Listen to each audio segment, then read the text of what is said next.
Assalamu alaikum dear students. This is Shakil Mansha and you are watching English with Shakil Mansha. This is our third video in the series of basics of English grammar.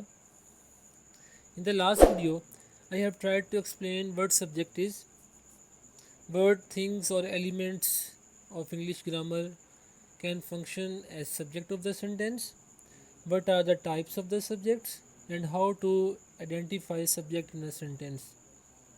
Also, we discussed there are two basic elements of an English sentence. First is subject, second is predicate. Last video में हमने subject के बारे में discussion की थी. Today's video is about the second most important element of the English sentence, that is predicate. इसमें इंशाल्लाह मैं आपसे प्रेडिकेट के बारे में बात करूँगा, उसके टाइप्स को देखेंगे और कुछ और जो बेसिक एलिमेंट्स हैं एक सेंटेंस के उसको भी डिस्कस करने की कोशिश करेंगे. तो वीडियो को शुरू करते हैं. What is predicate? A group of word that comes after the subject to complete the meaning of the subject. Last video में सब्जेक्ट के बारे में बात की. सब्जेक्ट के बाद जो मोस्ट इम्पोर्टेंट एलिमेंट है वो प्रेडिकेट है. और प्रेडिकेट है क्या जी? ऐसा ग्रुप ऑफ वर्ड, ये वन वर्ड भी हो सकते हैं और मोर देन वन वर्ड भी हो सकता है, जो सब्जेक्ट के बाद आता है और सब्जेक्ट के मीनिंग को कंप्लीट करता है. और अगर एक प्रेडिकेट एक सेंटेंस में अवेलेबल ना हो, मौजूद ना हो, तो वो सेंटेंस ग्रामेटिकली एक्यूरेट नहीं होता जी. The portion of the sentence that contains the verb, sometimes only a verb.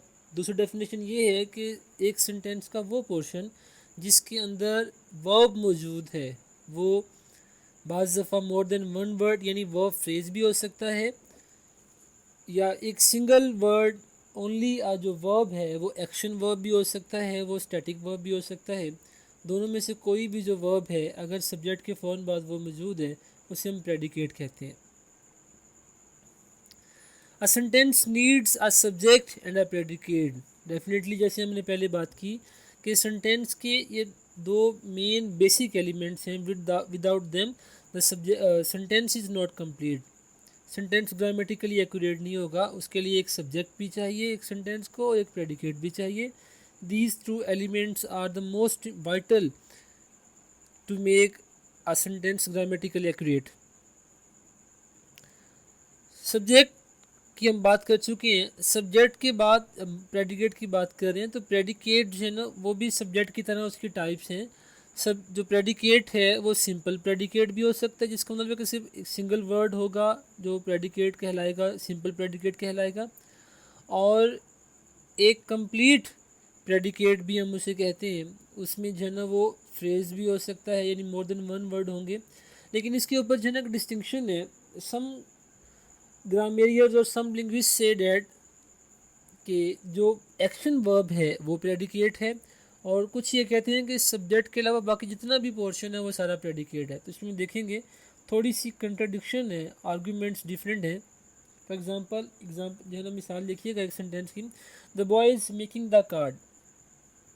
मैंने इसमें एक सेंटेंस लिखा और मैंने उसको जो है ना वो दो पार्ट्स में डिवाइड कर दिया by using space. The first element is the boy. हम बात कर चुके हैं कि ये सेंटेंस का सब्जेक्ट है, हमने लास्ट वीडियो में डिस्कस किया था. आज हम सेकंड पार्ट की बात कर रहे हैं. तो कुछ ग्रामेरियन ये कहते हैं कि सब्जेक्ट के अलावा बाकी तमाम जो पोर्शन है वो क्या है? प्रेडिकेट है. तो सब्जेक्ट के बाद कौन सी चीज़ है? Is making the cards. अब द बॉय क्या है? सब्जेक्ट है. ये जो है ना वो नाउन फ्रेज है, सब्जेक्ट का फंक्शन परफॉर्म कर रही है, हमने इसे सब्जेक्ट का नाम दे दिया. बाकी जितना भी पोर्शन बच गया सब्जेक्ट के अलावा वो सारा क्या कहलाएगा? प्रेडिकेट कहलाएगा.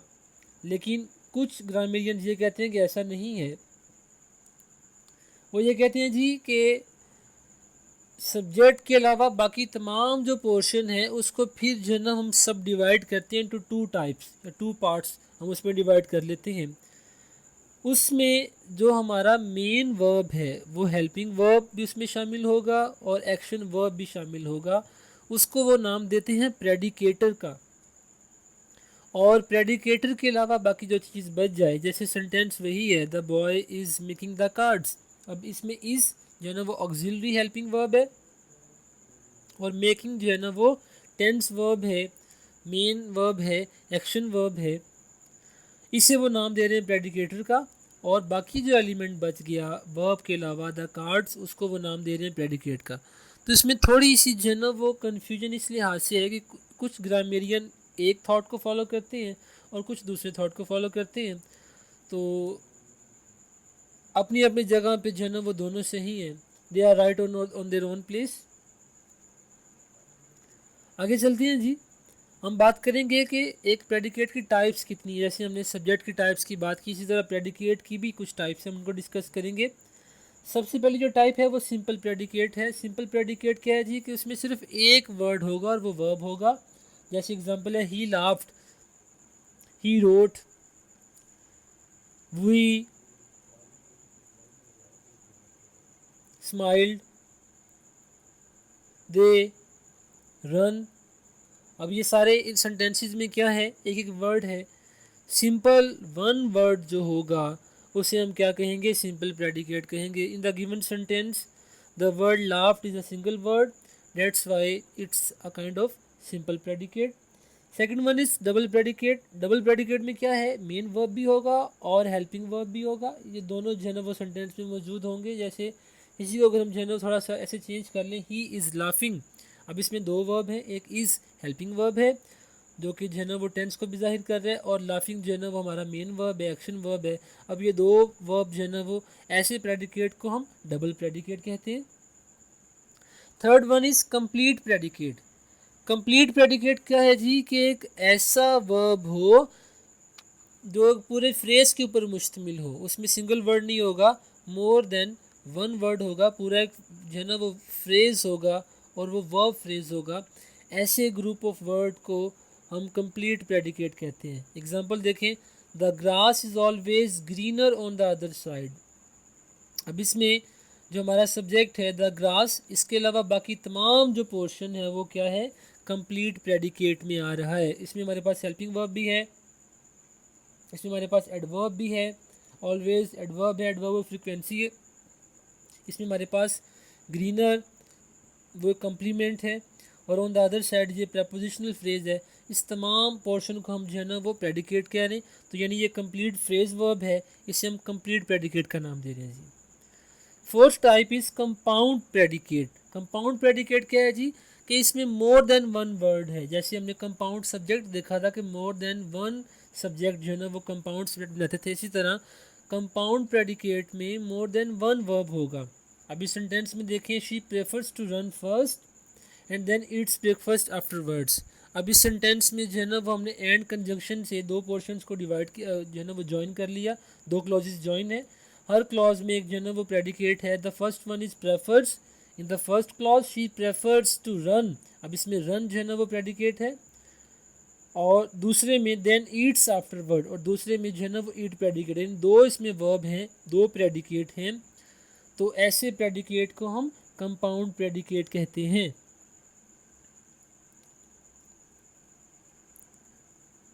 गोइंग फर्दर, प्रेडिकेट के अलावा अब प्रेडिकेट के वो बेसिकली डिस्कस करेंगे, तो प्रेडिकेट में कुछ और चीज़ें भी हैं जो डिस्कस करना ज़रूरी है, क्योंकि बेसिक्स में ये चीज़ें भी जो है ना वो आपको पता होनी चाहिए।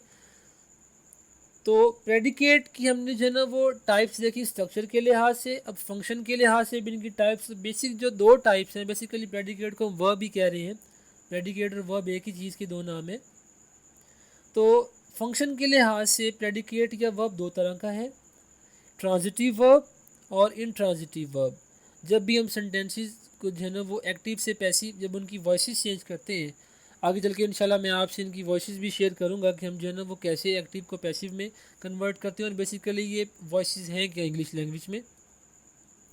जब उनको देखते हैं तो दो तरह के हमारे पास जो है ना वर्ब से हम डील करते हैं, एक ट्रांजिटिव वर्ब है, दूसरा इनट्रांजिटिव वर्ब है। अब ट्रांजिटिव वर्ब क्या है जी, ट्रांजिटिव वर्ब एक ऐसा वर्ब है जो हमेशा एक ऑब्जेक्ट को जो है ना अपने साथ लेके आता है। It is always followed by an object, और वो हमेशा डायरेक्ट ऑब्जेक्ट होता है। It completes it's meaning. अब डायरेक्ट ऑब्जेक्ट क्या है जी, डायरेक्ट ऑब्जेक्ट ऐसा ऑब्जेक्ट है जो वर्ब का एक्शन डायरेक्ट अपने ऊपर रिसीव कर रहा होता है। यानी या इसे हम जो है ना वो अफेक्टिव भी कहते हैं कि जो वर्ब का जो एक्शन है उसका जो असर है, जो इफ़ेक्ट है, वो डायरेक्टली उस ऑब्जेक्ट के ऊपर हो रहा होता है, और वो भी डेफिनेटली कोई नाउन होता है या कोई प्रोनाउन होता है। For example I met Jim this morning. अब इसमें आई सब्जेक्ट है, मेट वर्ब है, और किससे मिला, मेट का एक्शन किसके ऊपर जा रहा है, जिम के ऊपर। तो जिम एक नाउन है, तो जिम जो है ना वो क्या है, डायरेक्ट ऑब्जेक्ट है। The action in transitive verb passes over from subject to some object. जैसे मैंने अभी बताया कि ट्रांजिटिव वर्ब में जो एक्शन है वो वर्ब से ऑब्जेक्ट की तरफ मूव कर रहा होता है। कैसे आप जो है ना वो फाइंड आउट कर सकते हैं कि एक जो है ना वो ट्रांजिटिव वर्ब के अंदर ऑब्जेक्ट कौन सा है। ऑब्जेक्ट को आपने कैसे आइडेंटिफाई करना है, उसके लिए दो तरह के टेस्ट हैं। जैसे हमने सब्जेक्ट फाइंड आउट किया, आप एक सिंपल टेस्ट अप्लाई करें, आप उस सेंटेंस से हु और व्हाट का क्वेश्चन करें और उसको जो है ना वो आप क्वेश्चन फॉर्म से पहले लें। सेंटेंस को, सिंपल सेंटेंस को अगर आप क्वेश्चन बनाएंगे तो उससे पहले आप हु या व्हाट लगा दें, तो आप जो है ना उस सेंटेंस में से उस ऑब्जेक्ट को फाइंड आउट कर सकेंगे। फॉर एग्जांपल सेंटेंसेस देखिएगा, नॉर्मल जुमला है I met Ali this morning. अब इसमें जो है ना वो आई सब्जेक्ट है, मेट एक प्रेडिकेट एक वर्ब है, और अली जो है ना वो मेट का एक्शन रिसीव कर रहा है। तो अली कौन सा वो ऑब्जेक्ट जो है ना एलिमेंट होगा, ऑब्जेक्ट होगा, और डायरेक्ट ऑब्जेक्ट होगा। और मेट कौन सा वर्ब होगा, ट्रांजिटिव वर्ब होगा। अगर हम इसको जो है ना वो क्वेश्चन फॉर्म में, जैसे मैंने अभी बताया जो टेस्ट में अप्लाई करते हैं, अगर हम उसको पुट करके देखें तो हम क्या करेंगे, हु या हुम दोनों में से कोई एक आप जो है ना वो क्वेश्चन वर्ड यूज़ करें। हु डिड यू मीट, आप किस से मिले, ये हमने सेंटेंस से क्वेश्चन किए, तो उसका आंसर क्या होगा, अली। तो हु और व्हाट का जो आंसर देने वाले जो वर्ड्स हैं वो भी क्या होंगे, ऑब्जेक्ट कहलाएंगे। तो इसमें जो है ना उसका आंसर कौन है, हु डिड यू मीट, आप किस से मिले, आई मेट अली, मैं अली से मिला। तो अली क्या है, सेंटेंस का ऑब्जेक्ट है। सिमिलरली द सेकेंड सेंटेंस उसको देखें, he is reading the book, वो किताब पढ़ रहा है। अब इसमें देखें हमने व्हाट क्वेश्चन किया, क्योंकि इसमें जो है ना वो एक थिंग आ गई, पर्सन नहीं है। तो वट आर यू रीडिंग, इसका क्वेश्चन ये बनता है कि आप क्या पढ़ रहे हैं। तो उसके आंसर में क्या होगा जी, I am reading a book, मैं किताब पढ़ रहा हूँ। तो अब बुक क्या है, एक ऑब्जेक्ट है, और कौन सा ऑब्जेक्ट है, डायरेक्ट ऑब्जेक्ट है। इंट्रांजिटिव वर्ब एक ऐसा वर्ब है जो कि सेकंड टाइप ऑफ वर्ब है। इंट्रांजिटिव वर्ब को अपना मायने कंप्लीट करने के लिए किसी भी ऑब्जेक्ट की ज़रूरत नहीं होती। It is never followed by an object and can never be use in the passive. Passive भी नहीं इसके बनते, जितने भी ट्रांजिटिव वर्ब्स जिनके पैसिव कन्वर्जन नहीं हो सकती, पैसिव वॉइस उनके नहीं होते, और ना ही उनको किसी ऑब्जेक्ट की ज़रूरत होती है। मिसाल के तौर पे माई हेड एक्स, मेरे सर में दर्द हो रही है। अब इसमें माई हेड जो है ना वो डिटर्मिनर के साथ नाउन जो है ना वो हमारा सब्जेक्ट है और एक वर्ब है। अब इसके बाद मज़ीद जो है ना वो किसी चीज़ की ज़रूरत नहीं है। जो एक्शन है एकिंग का वो आगे फॉरवर्ड नहीं हो रहा, आगे पास ऑन नहीं हो रहा, बल्कि यहीं पे स्टॉप हो रहा है, मीनिंग यहीं पे कंप्लीट हो रहा है। द सन शाइन्स, शाइनिंग का जो एक्शन है वो आगे पास आउट नहीं हो रहा, वहीं पे जो है ना वो लिमिटाइज्ड है, उसको लिमिट किया गया है। तो ये भी जो है ना वो क्या है, शाइन भी एक इंट्रांजिटिव वर्ब है। द प्लेन टच डाउन, ये भी जो है ना वो क्या है, इंट्रांजिटिव वर्ब है। अभी तक हमने क्या देखा जी, ट्रांजिटिव वर्ब और इंट्रांजिटिव वर्ब। ट्रांजिटिव वर्ब मैं फिर जो है ना वो रिकैप कर रहा हूँ, रिकॉल कर रहा हूँ इसको। ऐसा वर्ब जिसे अपना मायने कंप्लीट करने के लिए किसी ऑब्जेक्ट की ज़रूरत हो और वो हमेशा डायरेक्ट ऑब्जेक्ट होता है, उसे हम ट्रांजिटिव वर्ब कहते हैं। और जिसको इस चीज़ की ज़रूरत ना हो उसे हम इंट्रांजिटिव वर्ब कहते हैं।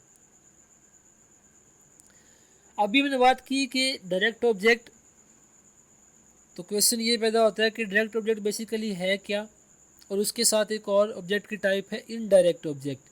हम इन दोनों को भी देखेंगे। डायरेक्ट ऑब्जेक्ट क्या है जी, direct object refers to the person और thing affected by the action of the verb. जैसे मैंने अभी बताया कि ये वो जो है ना वो ऑब्जेक्ट है जो वर्ब का एक्शन डायरेक्टली रिसीव कर रहा होता है, उससे ये अफेक्टेड होते हैं। It is placed after a transitive verb, फ़ौरन इसे क्या किया जाता है, ट्रांजिटिव वर्ब के बाद इसको प्लेस किया जाता है। For example she is annoying me, sentence देखें। अब इसमें अनॉय जो हमारे पास क्या है, एक वर्ब है, और उसका एक्शन कहाँ पे पास हो रहा है, मी के ऊपर। कौन तंग हो रहा है, मी, उसे तंग किया जा रहा है। शी इज़ अनोइंग मी, मुझे तंग कर रही है। तो अनॉय का जो एक्शन है वो पास ओवर हो रहा है मी की तरफ, तो मी क्या है, डायरेक्ट ऑब्जेक्ट है। सिमिलरली द सेकंड सेंटेंस में देखें, अहमद थ्रू द बॉल। अब थ्रू का जो एक्शन है वो कहाँ पास ओवर हो रहा है, तो बॉल के ऊपर। बॉल उस एक्शन को रिसीव करिए, किसे फेंका जा रहा है, बॉल को फेंका जा रहा है। तो बॉल इसमें क्या है, डायरेक्ट ऑब्जेक्ट है, और थ्रू जो है ना वो transitive verb in the second form. Indirect object क्या है जी, it doesn't refer to the person who is effected ऐसे किसी बंदे को नहीं बताता, या ऐसा कोई ऑब्जेक्ट इसमें नहीं होता जो इससे इफेक्टेड है, क्योंकि इसका जो एक्शन है वो आगे पास ओवर ही नहीं करता। क्या करता है ये? It usually refers to the person who is benefited from the action. लेकिन इनडायरेक्ट ऑब्जेक्ट में ये ज़रूर बताते हैं कि वो जो वर्ब का एक्शन है उससे फ़ायदा किसे पहुंच रहा है, ना कि इफेक्टेड कौन है। For example, throw me the ball.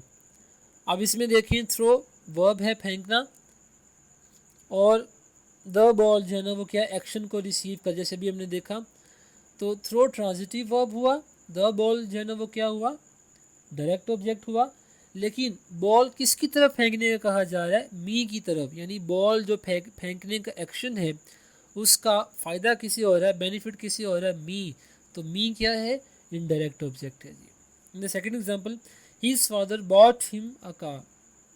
अब बॉट का एक्शन किसके ऊपर जा रहा है? क्या उसने खरीदा है? उसने हिम को नहीं खरीदा, उसने कार को खरीदा है। Bot him a car. तो बॉट एक ट्रांजिटिव वर्ब है और कार क्या है?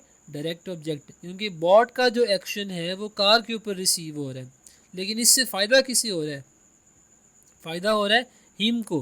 तो हिम इससे बेनिफिटेड है इस एक्शन से। तो हिम इस सेंटेंस में क्या है? इनडायरेक्ट ऑब्जेक्ट है। देखिए जी, एरो से भी मैंने इसको जो है ना वो एक्सप्लेन करने की कोशिश कर दी है कि थ्रो का जो फ़ायदा है वो मी को पहुंच रहा है, तो मी इसमें क्या है? इनडायरेक्ट ऑब्जेक्ट है।